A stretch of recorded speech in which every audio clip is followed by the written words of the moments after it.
இந்த காலை வேளையிலே செப்டம்பர் மாதம் துவக்கத்திலே தேவ பிரசன்னத்தில் நின்று இந்த மாதத்தை துவங்க கிருபை செய்திருக்கிறார். இந்த தேவன் ஒருவரையும் ஒருபோதும் வெட்கப்பட விடாத தேவனாக இருக்கிறார். என் ஜனங்கள் ஒருபோதும் வெட்கப்படுவதில்லை. அப்படி நீங்கள் வெட்கப்பட்டு இருந்தாலும் உங்கள் வெட்கத்துக்கு பதிலாக இரட்டத்தனையாய் பலனை கொடுக்கிறவர் நம்முடைய ஆண்டவர். ஆகவே எதை குறித்தும் கவலை வேண்டாம். 112ஆம் சங்கீதத்தில் சங்கீதக்காரன் சொல்லுகிறார், துர்ச்செய்தியை கேட்கிறதுனால் அவன் பயப்படான். எப்படிப்பட்ட துர்ச்செய்தியை உங்களை நோக்கி வந்தாலும் நீங்கள் பயப்பட தேவையில்லை. கர்த்தர் உங்களுக்கு துணையாளராக இருந்து உங்களை வழிநடத்தி உங்களை ஆசீர்வதித்து உங்களை மகிமைப்படுத்துகிறவராக இருக்கிறார். எவர்களை முன்குறித்தாரோ அவர்களை தான் அழைத்தார். எவர்களை அழைத்தாரோ அவர்களை நீதிமானாக்கினார். எவர்களை நீதிமானாக்கினாரோ அவரை மகிமைப்படுத்துகிறவராக இருக்கிறார். Praise the Lord. கடந்த மாதம் முழுவதும் சர்வ வல்லமையுள்ள தேவனை நாம் தியானித்தோம். அந்த சர்வ வல்லவர் நமக்கு தம்முடைய சர்வ வல்லமையை வெளிப்படுத்துகிறவராக இருக்கிறார் சொல்லி படித்தோம். இந்த மாதம் ஏசாயா தீர்க்கதரிசியின் புஸ்தகம் 21ஆம் அதிகாரம் 12ஆம் வசனத்தை நாம் வாசிக்கலாம். ஏசாயா தீர்க்கதரிசியின் புஸ்தகம் 21ஆம் அதிகாரத்துடைய 12வது வசனம்.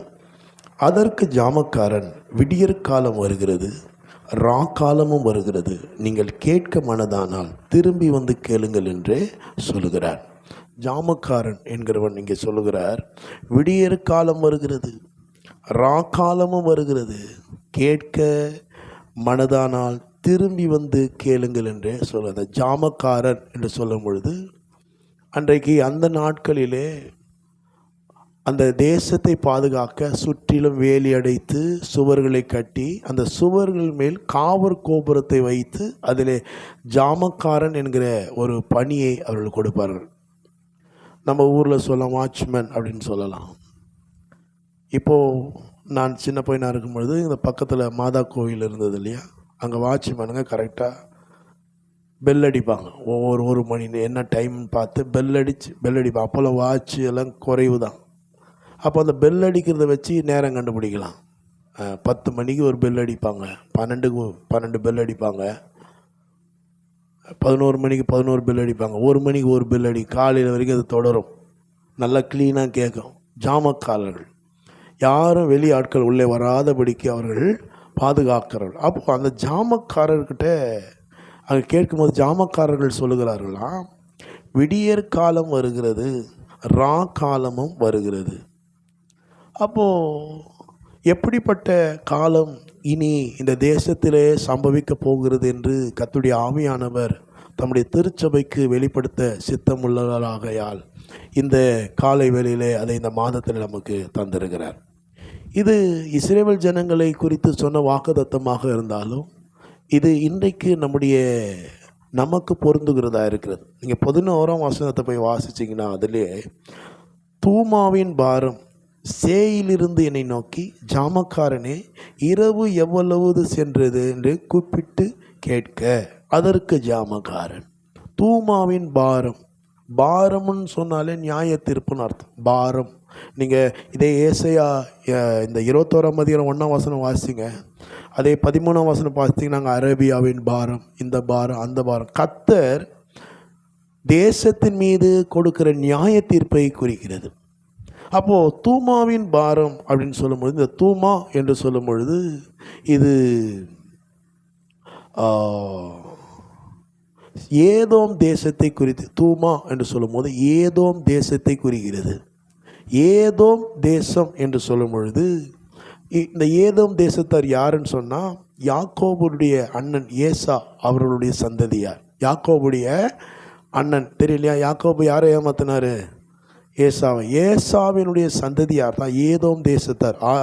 அப்போ சேயீர்னு சொல்லும்போது அதுவும் அவர்களை தான் குறிக்கிறது. ஆதியாகமம் 32ஆம் அதிகாரம் 3ஆம் வசனத்தை வாசிக்கும் பொழுது, ஆதியாகமம் 32:3 அங்கே தெளிவாக சொல்லப்படுகிறது, பின்பு யாக்கோபு ஏதோம் சீமையாகிய சேயீர் தேசத்தில் இருக்கிற தன் சகோதரனாகிய ஏசாவிடத்துக்கு போகும்படி ஆட்களை அழைப்பித்து.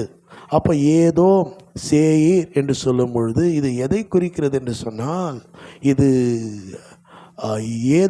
ஏதோம் தேசத்தை குறிக்கிறது. ஏதோம் தேசம் என்று சொல்லும் பொழுது அது ஏசாவினுடைய சந்ததியார்கள் வாழ்கிற ஒரு தேசமாய் காணப்படுகிறது. அப்போது இந்த தேசத்தை குறித்து ஆண்டவர் சொல்லுகிற எச்சரிப்பின் செய்தி தான் இது. விடியற் காலம் வருகிறது, ராக்காலமும் வருகிறது. அப்போ இது என்னைக்கு எப்படிங்க இது பொருந்தோம்னு சொல்லி பார்க்கும்போது, நீங்கள் என்னாகமம் 20ஆம் அதிகாரத்தில் போய் வாசிச்சிங்கன்னா, இஸ்ரவேல் ஜனங்கள் எகிப்து தேசத்திலிருந்து வெளியே வரும்பொழுது அவர்கள் போகிறதற்கு வழி வேண்டும் என்று சொல்லி இந்த ஏதோம் தேசத்துக்கு யார்கிட்ட போய் கேட்குறாங்க. யார்கிட்ட கேட்குறாங்க? ஏசா.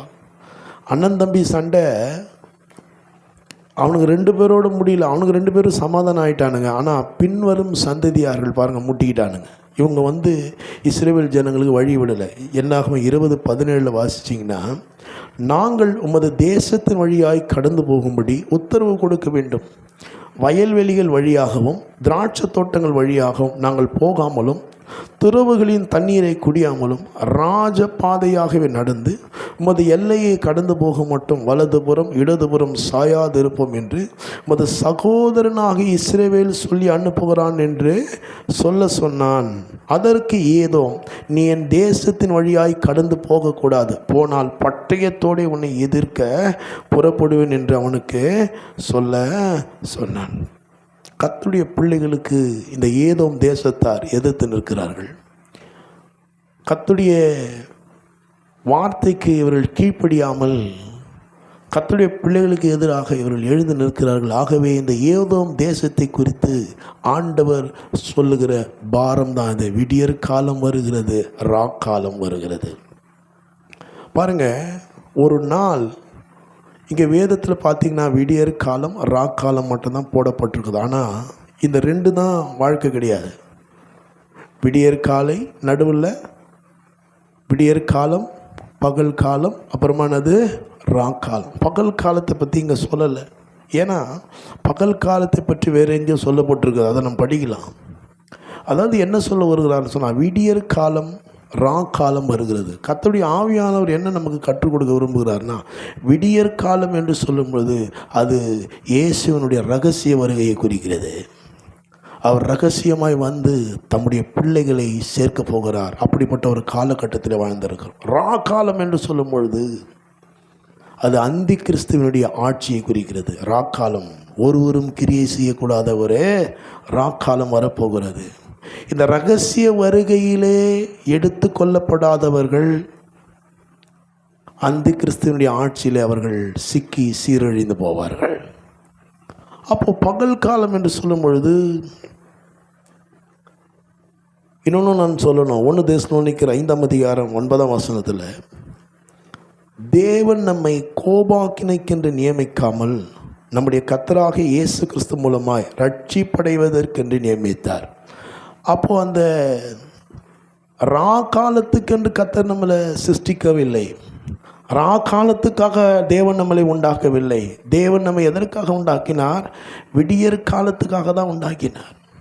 ஆனால் நாம் நம்முடைய அறியாமை நிமித்தம், நம்முடைய கீழ்ப்படியாமை நிமித்தம், நம்முடைய கண்களின் இச்சை, மாம்சத்தின் இச்சை, ஜீவனத்தின் பெருமை நிமித்தம் ராக்காலத்திலே சிக்கிக்கொள்ளுகிறோம். ஒவ்வொரு திருச்சபையினுடைய நோக்கம் என்ன? கர்த்தர் திருச்சபை இந்த பூமியில் வைத்திருக்கிறதுக்கான நோக்கம் என்னென்னா, ஏன் சபைக்குன்னு சொன்னால், கர்த்தர் உங்களை தம்முடைய வருகைக்கு ஆயத்தப்படுத்துகிறவராக இருக்கிறார். அதுக்காக தான் சபை இங்கே வைக்கப்பட்டிருக்கிறது. கர்த்தர் உங்களை அவருடைய ரகசிய வருகையில் நாம் காணப்பட வேண்டும். ஆகாயத்தில் அவர் வெளிப்படும் பொழுது கர்த்தர் நம் ஒவ்வொருவரையும் மறுரூபமாக்குவார். அந்த ராக்காலத்தில் நாம் சிக்கிக்கொள்ளக்கூடாது என்று அவர் விரும்புகிறார். அப்போ பகற்காலத்தை பற்றி என்ன இப்படி சொல்லலாம்? முதலாவது, நம்ம வாழ்க்கையில் விடியற் காலம், பகல் காலம், ராக்காலம். ஆனால் பரலோக கணக்கின்படி முதலாவது பகல் காலம், அப்புறமா விடியற் காலம், அப்புறமா ராக்காலம். கவனிங்க. அப்போ விடியற் காலம்னா என்ன சொன்னேன்? ஆண்டவருடைய வருகை, பிரசன்னமாகுதல். ராக்காலம் என்று சொல்லும்போது அந்தி கிறிஸ்துவனுடைய ஆட்சி. அப்போது அந்த விடியற் காலையிலே எடுத்துக்கொள்ளப்படாதவர்கள், வருகையில் காணப்படாதவர்கள் எங்கே போவாங்க? காலத்தில் சிக்குவார்கள். அப்போ அந்த விடியற் காலத்திலே தேவன் வரும்போது அவருடைய வருகையில் நாம் காணப்பட வேண்டும் என்று சொன்னால் பகற்காலத்திலே நாம் எப்படி நடந்து கொள்கிறோம்? இதுதான் இங்கே நாம் விடியற்காலையில் காணப்படுவோமா அல்லது காலத்தில் காணப்படுவோமா என்பதை தீர்மானிக்கிறது. இயேசுசாமி இந்த உலகத்தில் ஊழியம் செய்யும்போது சொல்கிறாரு, யோவான் 9:4 சொல்கிறாரு, பகற்காலம் இருக்க மட்டும் நான் என்னை அனுப்பினவருடைய கிரியைகளை செய்ய வேண்டும், ஒருவனும் கிரியை செய்யக்கூடாத காலம் வருகிறது. இயேசு ரகசியமாய் சபையை இந்த பூமியிலிருந்து எடுத்துக்கொண்ட பிற்பாடு இந்த முழு உலகமும் இருளின் அதிகாரத்துக்கிட்டே ஒப்பு கொடுக்கப்படும். சபை இந்த பூமியில் இல்லாதபடினாலே கர்த்தர் நம்ம பூமிக்கு வெளிச்சமாகவும் பூமிக்கு உப்பாகவும் உலகத்துக்கு வெளிச்சமாகவும் நம்ம வைத்திருக்கிறார். நாம் ரகசிய வருகையில் போய்விட்ட பிற்பாடு இந்த உலகம் முழுவதும் இருளின் அதிகாரத்துக்குள்ளே சிக்கும்.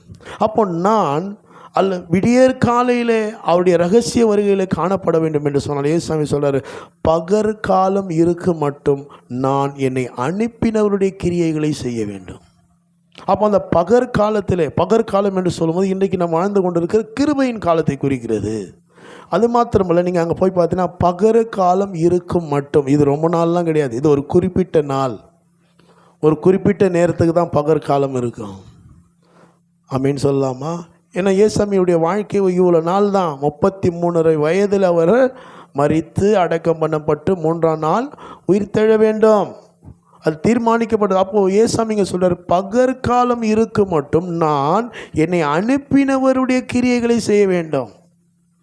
அப்போது இந்த பகற்காலத்திலே தேவன் நமக்கு கொடுத்திருக்கிற இந்த கிருபையின் காலத்திலே நம்மை அனுப்பினவர் அவருடைய கிரியைகளை நாம் செய்ய வேண்டும். நீங்கள் இயேசுசாமி போய் பார்த்தீங்கன்னா எப்பவுமே ஆண்டவருடைய கிரியையை செய்கிறவராக தான் இருந்தார். திராட்சரசம் குறைவுபட்ட போது கூட என்ன சொன்னார்? ஸ்திரியே, எனக்கும் உனக்கும் என்ன, என் வேலை இன்னும் வரவில்லை. ஆண்டவர் எந்த வேலைக்காக காத்திருந்தார்னா திராட்சரசம் ஃபுல்லாக ஒரு சொட்டு இல்லாமல் காலி ஆகணும். அதன் பிற்பாடு தான் தண்ணீரை கர்த்தர் திராட்சரசமாய் மாற்றினார். அதை சாப்பிட்டவங்க சொல்கிறாங்க, முந்தின ரசம் சுவை குறைந்ததாக இருந்தது, ஆனால் பிந்தின ரசத்தினுடைய சுவை அதிகமாக இருந்தது. காரணம், அனுப்பினருடைய கிரியை செய்தார். அவங்க அம்மா வந்து கூப்பிட்டாங்க, மாதாம்மா வந்து கூப்பிட்ட உடனே அவங்க சொல்லிட்டாரு, உனக்கும் எனக்கும் என்ன, அம்மா தான் நீ, ஆனால் நான் உங்கள் சித்தத்தை செய்ய பிறக்கலை, தேவ சித்தத்தை செய்ய பிறக்கலை. அந்த அம்மாவே ஒன்று சொல்கிறாங்க வேலைக்காரங்களை கூப்பிட்டு, அவர் என்ன சொல்லுகிறாரோ அதன்படி செய். அப்போ அவர் தெய்வத்தினுடைய சித்தத்தின்படி செஞ்சதுனால தான் அந்த தண்ணீர் ரசமாக மாறிடுச்சு. லாசரு உயிர்த்தெழ செய்யும்போது கூட அப்படி தான். லாசரு வியாதியாக இருக்கிறான்னு இயேசுசாமிக்கு நல்லா தெரிஞ்சிடுச்சு. ஆனால் இயேசுசாமி வந்திருந்தால் உடனே காப்பாற்றிருக்கலாம். கல்லறையில் வச்சு 4 நாள் வெயிட் பண்ணி வர்றார். ஏன்னா 4 நாளுக்கு முன்னாடி எழுப்பியிருந்தா அங்கே அந்த இஸ்ரேலுடைய ஐதீகம் என்னென்னா, ஒருவேளை எப்படியோ தப்பிச்சு எழுந்துட்டான்னு நினைப்பாங்க. செத்து 4 நாள் ஆச்சுன்னா உடம்பு என்ன ஆகிடும்? நாரி போகும். அதை தான் சொல்கிறாங்க அந்த அம்மா, நாருமே நாரி போன சரீரத்தை கர்த்தர் உயிரோடு எழுப்பி வர முடியாது செய்தார். ஹல்லேலூயா. காரணம், அனுப்பினருடைய கிரியையை செய்தார். நாம் கூட ஏதோ தற்செயலாக இந்த உலகத்தில் வந்து பிறக்கலை. நம்மை ஒருத்தர் அனுப்பியிருக்கிறார். அவர் தான் ஆண்டவராக இயேசு கிறிஸ்து. நம்முடைய குடியிருப்பு இந்த உலகம் கிடையாது. நிறைய பேர் எதை நினச்சி இங்கேயே பிடிச்சி உக்காந்துங்களான்னு நினச்சினுக்கிறாங்க. நம்முடைய குடியிருப்பு எங்கே இருக்குது? பரலோகத்தில் இருக்குது. இந்த உலகத்தில் தான் பிரச்சனை, போராட்டம், கஷ்டம், கண்ணீர், கவலை எல்லாம். ஆனால் அங்கே போனால் கண்ணீர் இல்லை, கவலை இல்லை, பஞ்சம் இல்லை, பட்டினி இல்லை. யுகாயுகமாய் கர்த்தரை நாம் ஆராதிக்க போகிறோம். ஹல்லேலூயா. அப்போ நம்மை ஆண்டவர் எதற்காக சிருஷ்டித்தார்? அந்த உலகத்துக்காக சிருஷ்டித்தார். அங்கேருந்து ஒரு டூரிஸ்ட்டாக வந்திருக்கிறோம், இங்கே சுற்றி பார்க்கறதுக்கு வந்திருக்கிறோம். நிறைய பேர் இந்த இடத்தையே பிடிச்சின்னு உட்காந்துலாம் நினைச்சுன்னு உட்காந்துக்கிறாங்க. பிடிச்சி வச்சுக்கலாம். அதுக்கு வாக்கிங் போகிறது தப்பு சொல்ல போனோம். ஆமேன். கர்த்தர் கொடுத்த சரீரத்தை நம்ம பாதுகாக்கணும். இதை பண்ணுறது அதை பண்ணுறது. சில பேர்லாம் மாத்திரை போதில் சாம்பியன். எங்கள் சொந்தக்காரர் ஒருத்தர் 85 வயசு பாட்டி. எத்தனை வயசு? இன்றைக்கும் மாத்திரை கரெக்டாக காலி ஆச்சுன்னா எப்படியா தொந்தரவு. கொஞ்சம் அப்படி ஆச்சுன்னா அப்படியே ரொம்ப உடம்பு சரியில்லாத மாதிரி பண்ணிடுவாங்க. அப்போ தான் ஹாஸ்பிட்டலுக்கு கொண்டு போவாங்க. மயக்க அடிச்சுற மாதிரி அடிப்பாங்க இந்த வயசில். அப்போ தான் ஹாஸ்பிட்டலுக்கு கொண்டு போவாங்க. 85 வயசில் அவங்க இன்னும் வாழணும்னு கரிசனையாகிறாங்க. ஆனால் பேசும்போது எனக்கு என்னப்பா போய் சேரலாம். ஆனால் போய் அந்த அம்மா பண்ணுறதை பார்த்தா கரெக்டாக சாப்பிடும். எதை சாப்பிடணுமோ அதான் சாப்பிடும். நான்வெஜ்ஜெல்லாம் அவ்வளோ எடுத்துக்காது. உஷாராக இருக்கும் சாப்பிட்றதுல கூட. நிறைய பேர் இங்கே குந்தம் வச்சு உட்காரலாம், நல்லது தான். இங்கே அவர் நம்முடைய ஆயுஷ் நாட்களை பூர்ணப்படுத்துகிற தேவனாக இருக்கிறார், உண்மைதான். ஆனால் இது நிரந்தரம் கிடையாது. நமக்கு கண்டிப்பாக இந்த கூடாரத்தை நம்ம ஒரு நாள் காலி பண்ணி போய் தான் ஆகணும். ஆமாவா இல்லையா? ஆமாவா இல்லையா? அப்போது பகற்காலத்திலே தேவன் நமக்கு கொடுத்துருக்க இந்த பகற்காலம் ரொம்ப நாள்லாம் கிடையாது. பகற்காலம் இருக்கும் மட்டும். எலிசா சம்பவத்தில் நீங்கள் 2 ராஜாக்கள் 2ஆம் அதிகாரம் 9-10 வசனங்களை வாசித்தீங்கன்னா, எலிசா கிட்ட கேட்குறாரு. அவர்கள் அக்கறைப்பட்ட பின்பு எலிசாவை நோக்கி, நான் உன்னை விட்டு எடுத்து கொள்ளப்படும் முன்னே நான் உனக்கு செய்ய வேண்டியது என்ன கேள் என்றான். அதற்கு எலிசா, உம்மிடத்தில் உள்ள ஆவியின் வரம் எனக்கு இரட்டிப்பாய் கிடைக்கும்படி வேண்டுகிறேன் என்றான். எலியா என்று தீர்க்கதரிசி தன்னுடைய அசிஸ்டண்ட் எலிசா கிட்ட கேட்குறப்பா, நான் எடுத்துக்கொள்ளப்பட போகிறேன், என் நேரம் வந்துடுச்சு, நான் உனக்கு என்ன செய்ய வேண்டும்? இவன் பாருங்க, பேராசை பிடிச்சவன் அழகாக கேட்குறான். உம்மை விட ரெட்டிப்பான வரத்தை எனக்கு தாங்க, நீங்கள் செஞ்சதை விட ரெட்டிப்பாய் செய்ய வேண்டும். அதற்கு அவன் 10ஆம் வசனம், அரிதான காரியத்தை கேட்டாய், உன்னை விட்டு நான் எடுத்து கொள்ளப்படுகையில் என்னை நீ கண்டால் உனக்கு கிடைக்கும், இல்லாவிட்டால் கிடையாது. நான் எடுத்து கொள்ளப்படும்பொழுது நீ என்ன பண்ண, என்ன அடுத்து எடுத்துக்கொள்கிற காலம் தள்ளி போ. எலியா எடுத்து கொள்ளப்படுவதற்கென்று ஒரு 4 ஆண்டவர் நியமித்து வைத்திருந்தார். விளங்குதா? அந்த நாள் அவன் எடுத்து கொள்ளப்படும் போது அவனை காண வேண்டும்னு என்ன அர்த்தம்? இவன் அவரை விட்டு பிரியக்கூடாதுன்னு அர்த்தம். எங்கே போனாலும் கூட போவான், வருவான். அவனை ஏமாற்றவே முடியல. நீ இங்கே இரு, நாங்கள் போயிட்டு வரேன். இல்லை நான் கூட வரேன்.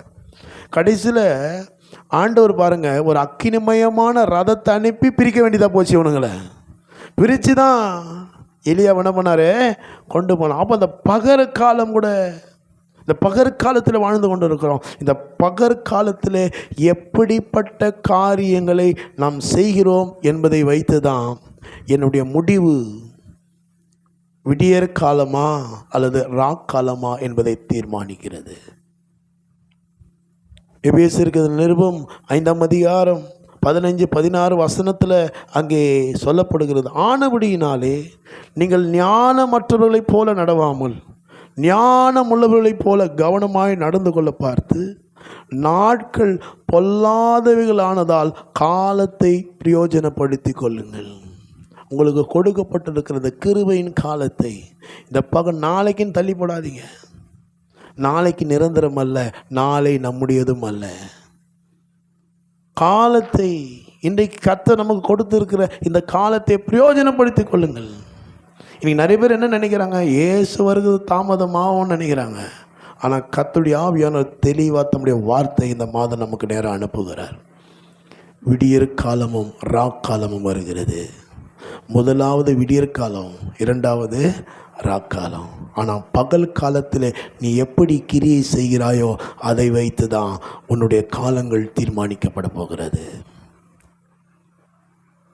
ஆத்துமா அறிவில்லாமல் இருப்பது நல்லதல்ல. என் அன்பு தேவனுடைய பிள்ளைகளே, நான் இப்படி சொல்லட்டுமா, யார் விடியற் காலத்திலே அவருடைய வருகையில் காணப்பட வேண்டும் என்று வாஞ்சையோடு கிரியை செய்கிறார்களோ, விடியற் காலத்துக்கு போக வேண்டும் என்று யார் கிரியை செய்கிறார்கள்? நான் சொல்கிறேன், விடியற் கால வெளுப்பை போல உன் சுக வாழ்வை கர்த்தர் இந்த உலகத்தில் சீக்கிரத்திலே துளிர்விட செய்வார். ஏன் சுகவாழ்வு துளிர் விடலை? நாங்கள் வேதம் தெளிவாக சொல்லி விடியற்கால வெளுப்பு. விடியற்கால வெளுப்புனா கர்த்தருடைய வருகைக்கு யார் ஆயத்தமாகிறார்களோ அவர்களுக்கு இந்த உலகத்தில் சுகவாழ்வு துளிர் விட செய்யும். நிறைய பேர் கர்த்தருடைய வருகையே மறந்துட்டாங்க. இன்னைக்கு இந்த வருஷம் வாக்குத்தத்தம் கூட என்ன வாக்குத்தத்தம்? 7 முத்திரைகளை உடைக்கவும் புஸ்தகத்தை திறக்கவும் யூதா கோத்திரத்து ராஜசிங்கம் ஜெயங்கொண்டவர் வருகிறார். அந்த முத்திரைகள் ஒன்றொன்றும் உடைக்கப்பட்டு கொண்டு வருகிறது. ஆண்டுடைய வருகை மிகவும் சமீபமாய் காணப்படுகிறது. என் அன்பு தேவனுடைய பிள்ளைகளே, இன்றைக்கு உங்களுடைய நிலைமை என்ன? உங்களுடைய முடிவு உங்களுடைய கையில் இருக்கிறது. எல்லா ஆண்டவர் பார்த்துக்குவார்ன்றது கிறிஸ்தவ வாழ்க்கையில் எல்லாத்தையும் பார்த்து முடித்து ஓஞ்சி உக்காந்துட்டு இருக்கிறாரு. இப்போ நீ எடுக்கிற தீர்மானம், நீ எடுக்கிற முடிவு, நீ நடக்கிற உன் நடை, நீ பேசுகிற உன் பேச்சு விடியற் காலமா அல்லது ராக்காலமா என்பதை தீர்மானிக்கிறது. நீ எதை இன்றைக்கு தேர்ந்தெடுக்க போகிறாய்? இந்த செப்டம்பர் மாத துவக்கத்தில் கர்த்தருடைய ஆவியானவரோடு பேசிக்கொண்டு இருக்கிறார். உன்னுடைய முடிவு என்னவாக இருக்க போகுது? ஒருவரும் கிரியை செய்யக்கூடாத ராக்காலம் வருகிறது. உலகம் ஆயத்தமாகுது. கரெக்டாக ஜனங்க ஆயத்தமாகிட்டாங்க. இன்றைக்கி இன்னும் இங்கெல்லாம் வரல, வந்துடுச்சு. வெளிநாட்டில் பொருளை வாங்கிக்கிட்டு நம்ம என்ன பண்ணணும், ஜிபே அனுப்புகிறோம், கார்டு ஸ்வைப் பண்ணுறதெல்லாம் இப்போ இல்லை. அவங்க கிராஸ் பண்ணாலே அக்கௌண்ட்டில் வந்து காசு போயிடும். சிப்பு வச்சுட்டாங்க, சில பேருக்கு நெத்தியில் வச்சுட்டாங்க, சில பேர் கையில் வச்சுட்டாங்க. வந்தாச்சு, முத்திரை வந்தாது. கடைசி காலத்தில் வாழ்ந்து கொண்டு இருக்கிறோம். இயேசு வரப்போகிறார். இயேசு மத்திய ஆகாயத்தில் காணப்பட போகிறார். திருடனை போல வருவேன்னு சொல்கிறாரு. திருடன் வீட்டுக்கு லெட்டர் அனுப்பிட்டு நான் இன்றைக்கி வரேன் கொஞ்சம் உஷாராக இருந்துக்குன்னு சொல்ல மாட்டான், திடீர்னு வருவான். அதுபோல் இயேசு மத்திய ஆகாயத்தில் வந்து நிற்க போகிறார். உன்னுடைய முடிவு என்ன? இன்றைக்கி நீ எப்படிப்பட்ட முடிவு எடுக்கிற? இன்றைக்கி கர்த்தருக்காக வைராக்கியமாக நிற்க போறியா, அல்லது உலகத்தோடைய பிரபஞ்சத்திற்கு ஒத்த வேஷத்தை தரிக்க போகிறியா? ஞாயிற்றுக்கிழமை ஒரு வாழ்க்கையும், திருச்சபையில் ஒரு வாழ்க்கையும், வெளியில் இன்னொரு வாழ்க்கையும் செய்ய போகிறாயா? நம்மை நாமே இந்த காலவேளை ஆராய்ந்து பார்க்கலாமா? நம்மை நாமே தெய்வ பிரசன்னத்தில் இந்த காலவேளை ஒப்பு கொடுக்கலாமா? உன் நிலைமை என்ன? இன்னைக்கு நீ எதை நோக்கி பயணிக்கிற? உன் பயணம் எதை நோக்கி இருக்கிறது? ஹல்லேலூயா. விடியற்கால வெளுப்பை போல உன் சுக வாழ்வு துளிர்விட செய்கிற கர்த்தர். நான் சொல்கிறேன், யார் ஒருத்தர் விடியற் காலையிலே இயேசு மத்திய ஆகாயத்தில் வந்து நிற்கும் போது காணப்பட வேண்டும் என்ற வாஞ்சையோடு, தாகத்தோடு, ஜாக்கிரதையோடு கிரியை செய்கிறார்களோ அவங்களுடைய வாழ்க்கையில் சுக வாழ்வை கர்த்தர் துளிர்க்க செய்வார். நான் எப்படி சொல்கிறேன், பரலோகத்துக்கு ஆயத்தமாக்கருடைய வாழ்க்கையை கர்த்தர் பரலோகமாக மாற்றிடுவார். ஹல்லேலூயா. கண்களை மூடி ஒரு விசை கூட நம்மை நாமே நிதானித்து ஆராய்ந்து, ஹல்லேலூயா. விடியற் காலை வருகிறது, ராக்காலம் வருகிறது, பகற்காலம் ஏற்கனவே வந்து விட்டது. பகற்காலத்திலே நம்மை அனுப்பினவருடைய கிரியையை செய்வோமாக, நம்ம அனுப்பின தேவனுடைய சித்தத்தை செய்வோமாக. இயேசுடைய ஊழியம் சக்சஸ்ஃபுல்லாக இருந்ததுக்கு காரணம் அனுப்பினருடைய கிரியைகளை செய்தார். ஹல்லேலூயா. உம்மை துதிக்கிறோம், துதிக்கிறோம், துதிக்கிறோம். ஹல்லேலூயா. ரபா சந்துரலபௌதி அக்கரலபா அந்துரலபோ ஷபுதாரி அக்கபாதி ரபானி அக்கபா. ஹல்லேலூயா, ஹல்லேலூயா, ஹல்லேலூயா. ஒருவரும் சேரா ஒளியினில் வாசம் செய்திடும் எங்கள் தேவனே, மனிதரில் யாரும் கண்டிரா மகிமை உடையவர் எங்கள் தேவனே. நீரே உன்னத, நீரே பரிசுத்த, நீரே மகத்துவர், உம்மை ஆராதிப்பே. நீரே உன்னத, நீரே பரிசுத்த, நீரே மகத்துவர், உம்மை ஆராதிப்பே. அன்பு தேவனுடைய பிள்ளைகளே, உங்களுடைய முடிவு என்ன? நாங்கள் சிறு பிள்ளையா இருக்கும் போது எங்கள் கோயிலில் ஒரு பாட்டு பாடுவாங்க. உன் ஜீவியத்தின் லக்கென்னை என்று ஒருவேளை சிந்திப்பாயா, இந்நாளே உந்தன் உள்ளத்தை கர்த்தர் இயேசுவுக்கு அர்ப்பணிப்பாயா. உன் ஜீவியத்தின் லக்கு என்ன? விடியற் காலமா அல்லது ராக்காலமா? ஒருவரும் கிரியை செய்யக்கூடாத ராக்காலம் ஒரு தேசமே சொல்றாரு. பகற்காலம் இருக்க மட்டும் என்னை அனுப்பினுடைய கிரியைகளை நான் செய்கிறேன். ஒருவரும்னா அவரே கிரியை செய்ய முடியாது. யாரும் அந்த ராக்காலத்தில் உங்களை காப்பாற்ற முடியாதுன்னு அர்த்தம். ஒருவரும் கிரியை செய்யக்கூடாத ராக்காலம் வருகிறது. என் அன்பு தேவனுடைய பிள்ளைகளே, உலகம் ஆயத்தமாகி கொண்டிருக்கிறது. கோபாக்கினைக்கென்று கர்த்தர் நம்மை நியமிக்கவில்லை. ஹல்லேலூயா. அப்படியே ஒப்பு கொடுப்போமா? இந்த மாத துவக்கத்தில் ஒரு தீர்மானத்தோடு போங்க. ஹல்லேலூயா. ஒவ்வொரு நாளும் நம்மை நாமே ஆராய்ச்சி சுத்திகரித்து ஆண்டவரோடு எந்த அளவுக்கு கிட்ட நெருங்க முடியுமோ. வருகை சமீபம். இயேசு வருகிறார், இயேசு வரப்போகிறார். ஹல்லேலூயா, ஹல்லேலூயா. கர்த்தருடைய வார்த்தை அதை நோக்கியே வருகிறது. இந்த கடைசி காலத்துக்கான அடையாளங்களை குறித்து இந்த மாதம் முழுவதும் தியானிக்க போகிறோம். கடைசி காலத்துக்கான அடையாளங்களை குறித்து. ஹல்லேலூயா, ஹல்லேலூயா. ஒரு விசை கூட தேவ பிரசன்னத்தில், தேவ சமூகத்தில் உங்களை ஒப்பு விடுங்க. ஜாக்கிரதையாக வாழுங்க. இந்த பூமியில் வாழுகிற நாட்கள் ஜாக்கிரதையாக வாழுங்க. அனாவசியமாக பேச வேண்டாம், அனாவசியமாக செய்ய வேண்டாம். ஒருவரும் கிரியை செய்யக்கூடாத ராக்காலம் வருகிறது. ஹல்லேலூயா. ஆனால் பகற்காலத்திலே எடுத்துக்கொள்ளப்படுகிறவர்கள் ராக்காலத்தை காண மாட்டார்கள். ஹல்லேலூயா. துதிக்கிறோம். யார் விடியற்காலத்துக்கு ஆயத்தமாகிறீங்களோ, ஆமென், விடியற்கால வெளுப்பை போல உன் சுகவாழ்வு சீக்கிரத்தில் கர்த்தர் துளிர்க்க செய்வார். ஹல்லேலூயா, ஹல்லேலூயா. துதிக்கிறோம் இயேசுவே. ஹல்லேலூயா. இந்த ஏதோம் தேசத்தார் இஸ்ரவேல் ஜனங்களுக்கு விரோதமாக நின்னாங்க. இஸ்ரவேல் ஜனங்களுக்கு வழி விடலை. ஆகவே அவருடைய பாரம், இப்படிப்பட்ட பாரம். இன்னைக்கு நாம் எப்படிப்பட்டவர்களாய் காணப்படுகிறோம்? ஒவ்வொரு நாளும் ஆராய்ச்சி பாருங்க. ஜாக்கிரதையாக வாழுங்க. சுகவாழ்வு சீக்கிரத்திலே துளிர்க்கும். இயேசு வரும்பொழுது அவருடைய வருகையிலே நாம் காணப்படுவோம். ஜெபிப்போம். நல்ல பிதாவே, கர்த்தராக இயேசுவின் நாமத்திலே கொண்டு வருகிறோம். இந்த காலை வேளையிலே, இந்த மாதத்தின் துவக்கத்தில் முதல் மணி நேரத்தில் கொடுக்க தாழ்மையை சமூகத்தில் காத்து உம்மிடத்தில் பலத்தையும் கிருபையும் பெற்றுக்கொண்டு இந்த மாதத்துடைய வாக்குத்தத்தமான வார்த்தைகள் கூட நாங்கள் தெரிந்து கொண்டோம். நாங்கள் இந்த மாதத்திலிருந்து கொடுக்கத்தாவே எங்களை தாழ்த்தி உடைய கருத்தில் ஒப்பு கொடுத்து விடியற் காலையிலே நீர் வரும் பொழுது நாங்கள் காணப்படுவோம். அந்த நிச்சயத்தோடு மக்காய் வாழ்வோம் என்று எங்களை ஒப்பு கொடுக்கிறோம். தாய் அந்த ஒவ்வொரு பிள்ளைகளை ஆசீர்வதிக்கிறேன் இயேசுவின் நாமத்தில் பிதாவே. என் ஆத்துமாவே கர்த்தரை ஸ்தோத்திரி, என் முழு உள்ளமே பரிசுத்த நாமத்தை ஸ்தோத்திரி. என் ஆத்துமாவே கர்த்தரை ஸ்தோத்திரி.